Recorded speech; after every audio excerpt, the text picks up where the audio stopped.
Welcome to Life Stories, where we share real experiences that touch the heart, challenge the mind, and inspire the soul. Today, we bring you a powerful story of love, betrayal, and strength.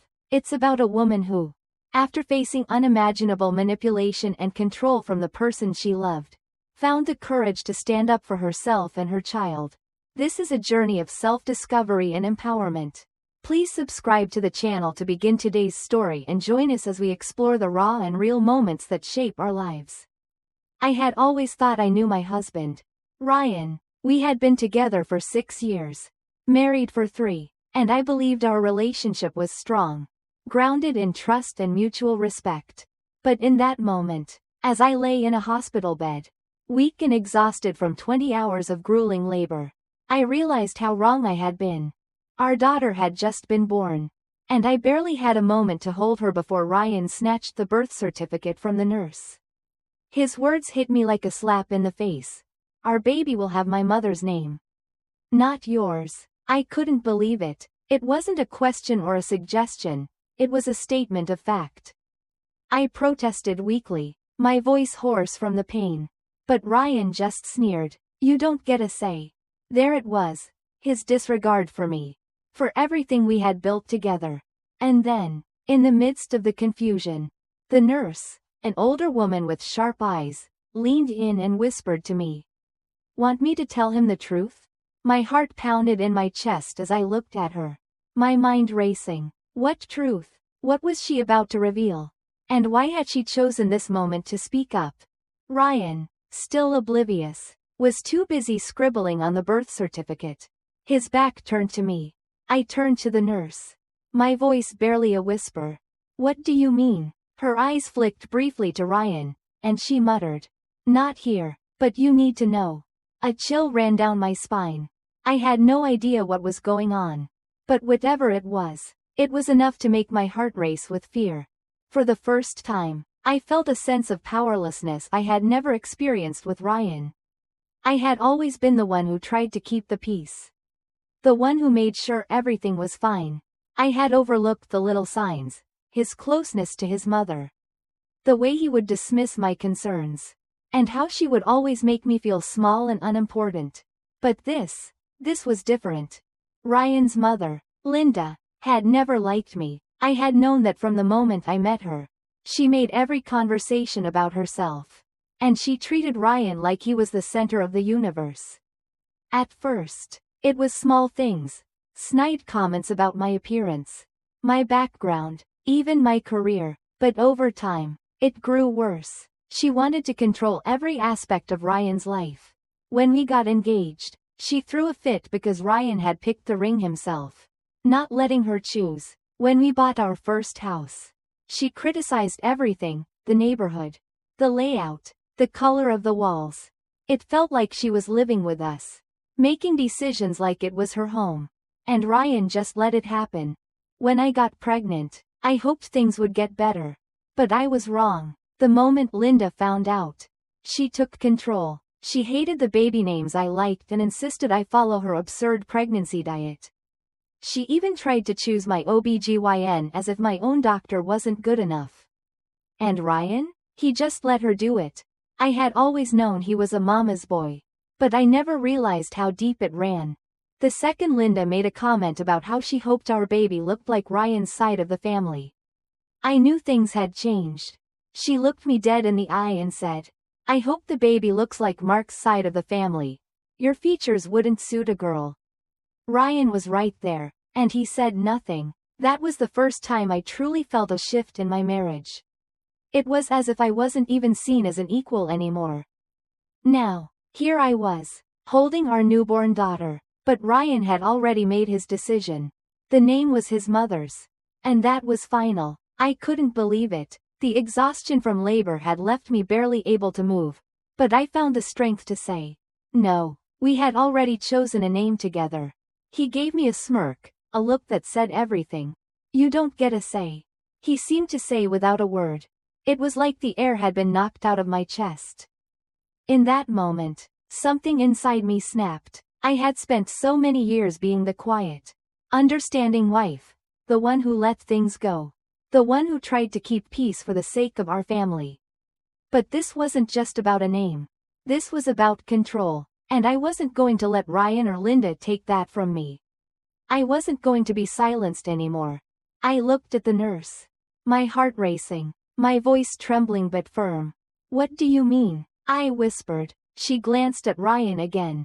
Then leaned closer and said, "Trust me, you need to know." The weight of her words settled on my chest like a heavy burden. But I knew, deep down, that this moment would change everything. The nurse's words lingered in the air, heavy with meaning, but I couldn't process them right away. I was still trying to wrap my head around what had just happened, Ryan's coldness. His dismissal of my feelings. And now this mysterious warning from a nurse who seemed to know something I didn't. My hands trembled as I held our daughter. Still so small and fragile. Unaware of the storm brewing in the room around her. Ryan, meanwhile, was too consumed with filling out the birth certificate paperwork to notice the shift in the atmosphere. I watched as he scribbled his name and details with such finality. As if everything had already been decided. The power he wielded in that moment, over me, over our child, was chilling. It was as if he had already decided who the real parent was in this situation. And I had no place in it. I swallowed hard, my throat dry, but I couldn't let him have control over everything anymore. What do you mean? I asked again, my voice firmer this time. The nurse looked at me, her sharp eyes scanning Ryan's oblivious figure before she lowered her voice and spoke in a whisper. "You need to check the insurance records," she said. The words hit me like a freight train. Insurance records? What did that have to do with anything? I didn't have time to process it before she added. Women come in here thinking everything is fine, trusting their husbands to handle it. And then they find out they're not even listed as the primary parent. I felt the blood drain from my face. My mind raced as I tried to make sense of her cryptic words. I had trusted Ryan to take care of the practical matters during my pregnancy. He handled the insurance, the medical paperwork, everything. But had he been hiding something? Was he trying to make sure I didn't have any rights? My stomach twisted into knots as the realization began to sink in. He had been planning something. And I was only just beginning to see the extent of it. The nurse's words kept echoing in my mind as I turned to Ryan. My pulse quickening. He had finished filling out the birth certificate. And now he was standing there, looking at me as though he had won some kind of battle. The smug expression on his face made my blood boil. "Ryan, what did you do?" I demanded, my voice shaking but filled with a new determination. His hands clenched into fists, and sweat appeared on his forehead. He shifted uncomfortably, clearly nervous, but I wasn't backing down now. "Nothing," he replied too quickly, his voice strained, but the hesitation in his tone was all I needed to hear. "You changed my insurance records, didn't you?" I asked again, my voice growing stronger. His eyes flickered to the nurse, then back to me, but he didn't answer. I felt a chill run down my spine as the nurse exhaled sharply and shook her head. She had seen this before. Women trusting their husbands, only to find out too late that they had been manipulated and deceived. Ryan's face twisted in frustration. "You don't understand," he muttered. "I had to do it. You don't get it." But I did understand. I understood that this wasn't just about a name anymore. This was about control. This was about Ryan doing everything he could to make sure that I couldn't leave him. That I couldn't take our daughter and walk away. And I realized then that the person I had trusted the most, the person I thought would always have my back, had been plotting against me all along. The nurse stepped forward, her voice cold and firm. "Do you want me to pull the records?" she asked. Ryan's face drained of color as he hesitated, then snatched his phone from his pocket. His fingers trembling. "We're leaving," he muttered, his voice low and angry. But I wasn't about to let him control the situation anymore. "No," I said, my voice steady and resolute. "You changed the records, didn't you? You made yourself the only legal guardian." Ryan's eyes shifted, and I could see the panic rising within him. He was trapped, and he knew it. His world, the carefully constructed facade he had built for so long, was crumbling before him. The nurse raised an eyebrow and glanced at me. "Do you want to see the records?" she asked. Her voice gentle yet firm. I didn't hesitate. "Yes," I replied. There was no way I was letting this go. Not now. Not when I had a child to protect. Ryan's jaw clenched. But he didn't say anything. I could see the fear in his eyes now. A fear that I had never seen before. For the first time, I felt like I had power. Like I had the upper hand. And I wasn't going to let that go. The nurse left the room to retrieve the records.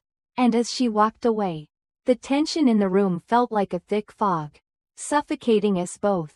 Ryan stood there, his face pale, his body stiff. He was trying to mask his panic. But I could see it in his eyes. He knew what was coming. I had never seen him so vulnerable. And for a moment, a part of me almost felt sorry for him. But then I remembered everything he had done. Everything he had hidden from me. Any sympathy I might have felt evaporated in an instant. I couldn't stop thinking about the nurse's words. "You're lucky she doesn't know the whole story yet." What did she mean by that? My mind raced as I tried to piece together the fragments of the puzzle. What else had Ryan been hiding from me? What else had he done behind my back? Ryan paced the room, his fingers drumming nervously against his leg. I watched him, a sick feeling growing in my stomach. For so long, I had been the one to keep everything together. I had trusted him, loved him, built a life with him. And now, standing in front of me, he was a stranger, a man who had manipulated me, lied to me, and now, was trying to rob me of my rights as a mother. The door opened, and the nurse walked back into the room, carrying a folder. She placed it gently in my lap. And I felt my heart skip a beat as I stared at it. The truth was inside, and I was about to see it with my own eyes.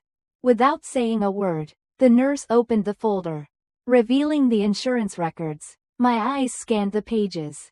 But the words barely made sense at first. And then, there it was. Ryan had listed himself as the sole parent, the sole guardian of our daughter. My name was nowhere to be found.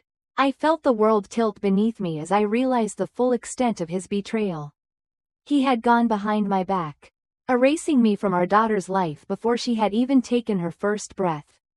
Ryan stood frozen, his eyes wide as he realized I had seen it. "What the hell is this?" I whispered, my voice trembling with anger. The room felt suffocating, as if the walls were closing in on me. Ryan opened his mouth to speak, but no words came out. He was silent, caught in his own lie. The nurse was the one who spoke first. Her voice sharp and no nonsense. "I've seen this before. Women come in here, trusting their husbands, and then they find out they're not even listed as the primary parent. This isn't just a mistake, it's a manipulation." She turned to Ryan, her eyes narrowing. "You've been playing a dangerous game. And you've made a big mistake." Ryan's face turned an even paler shade. And I could see the sweat beading on his forehead. He was cornered, and there was no way out. The nurse was right, he had been playing me, manipulating me, and now, it was all coming to light. I felt a sickening sense of betrayal wash over me. But I also felt something else, something stronger. This was the moment when I realized I wasn't just a victim in this situation. I had the power to fight back, to take control of my own life and my child's future. "You tried to take her from me," I said, my voice low but filled with strength. Ryan's eyes flickered with guilt. But he didn't speak. The truth was out, and there was no denying it now. The nurse stood tall, her presence a force of unwavering support. "You should be glad she caught this now," she said, her eyes locked onto Ryan. "I've seen women lose custody of their babies because of this kind of thing. But it's not too late. You can fix this." I looked down at my daughter, her tiny face peaceful as she slept in my arms, completely unaware of the storm brewing around her. I had to protect her. I had to make sure she never had to face this kind of betrayal. "I'm done with you, Ryan," I said, my voice steady. "I'm not going to let you take her away from me." Ryan's face twisted with frustration. And for the first time, I saw real fear in his eyes. "You're overreacting," he muttered. But I knew it was too late for him to talk his way out of this. The truth had come out. And there was no going back. The nurse nodded. "We're going to document everything," she said. "And if he tries anything, there will be a legal trail." Ryan didn't say anything else. He was done. And as I looked at him, I knew his world was about to come crashing down. In the days that followed, everything changed. With the nurse's help, I managed to secure full custody of my daughter. Ryan's attempt to manipulate the situation, to erase me from our daughter's life, had failed. He moved out of our home, and I filed for divorce. The betrayal was deep, but I wasn't about to let it define me. I had my daughter now, and that was all that mattered. Susan, his mother, tried to contact me several times. She even showed up at my apartment once, attempting to talk things through, but I refused to let her in. Sophie, my sister, had made sure to call the police if she showed up again. And slowly, Susan stopped trying. Mark, the man I thought I knew, was no longer a part of my life. As for Ryan, his affair ended the moment his other woman realized he had nothing left to offer. The truth had a way of catching up with everyone, and the weight of it all crushed him. But I felt a strange sense of peace in knowing I had escaped his manipulation. I had freed myself and my daughter from his web of lies. The journey wasn't easy, but it taught me invaluable lessons about trust, strength, and the importance of standing up for myself. No one could take away my worth, and no one would control my future again. Thank you for following my story. If you'd like to hear more life stories and experiences, please subscribe to the channel for more videos. Your support means the world to me.